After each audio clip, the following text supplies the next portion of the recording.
পাৰোঁ যে চিত্তবৰাই এটা কথা কৈছে, আমি গণতান্ত্ৰিক দেশৰ মানুহ। যিটো ব্যৱস্থাপনাই চৰকাৰীভাৱে হওক বা বেচৰকাৰীভাৱে হওক, যি ব্যৱস্থাপনাই সমাজখনক ক্ষতিসাধন কৰিব পাৰে, যে ঘৰবাৰী অঞ্চলৰ অবাধ অনীতিগতভাৱে বেআইনীভাৱে অৰ্থাৎ লাইচেঞ্চবিহীনভাৱে এতিয়ালৈকে যিখিনি চলিছে, আমি যোগেন শৰ্মাৰ পৰা ধৰি আপোনালোকক বক্তব্য গম পালোঁ যে বৰবালী অঞ্চলত ক্ষতি কৰিব পৰাকৈ বেআইনীভাৱে, কাৰণ বেআইনীভাৱে বৰবালী অঞ্চলৰ ৰাইজ ইয়াত একত্ৰিত হৈছে। কাৰণ মহাপুৰুষ গুৰুজনাৰ জন্মস্থান বৰবালী অঞ্চল, বৰবালী গাঁও পঞ্চায়ত। এই পঞ্চায়ত এলেকাটোক বিশেষকৈ সুৰা নিষিদ্ধ এলেকা হিচাপে ঘোষণা কৰিব লাগে।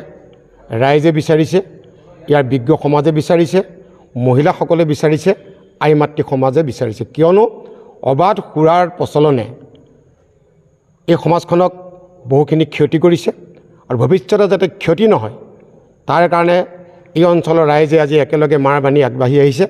আমি চৰকাৰী পক্ষকো আহ্বান জনাম, সামাজিক ক্ষেত্ৰৰ সকলো সংগঠনক আহ্বান জনাম যে এই গৌৰৱময় ইতিহাস প্ৰসিদ্ধ মহাপুৰুষ মাধৱদেৱৰ জন্মস্থান এলেকাক যাতে সুৰা নিষিদ্ধ হিচাপে ঘোষণা কৰি অন্ততঃ আমাৰ সংস্কৃতি বৈশিষ্ট্যখিনিক ৰক্ষা কৰক আৰু লগতে ইয়াৰ উঠি অহা যি প্ৰজন্ম, এই প্ৰজন্মক যাতে সুৰক্ষিত কৰি ৰখাৰ স্বাৰ্থতে এই সুৰাৰ ব্যৱসায়টো বন্ধ কৰিবৰ কাৰণে আজি ৰাইজে ইয়াত তীব্ৰ প্ৰতিবাদ জনাইছে আৰু চৰকাৰী পক্ষকো ভৱিষ্যতে এনেধৰণৰ কাৰ্য নকৰিবৰ কাৰণে এই সভাৰ পৰা জনাবৰ কাৰণে এখন কমিটি গঠন কৰি দিয়া হৈছে।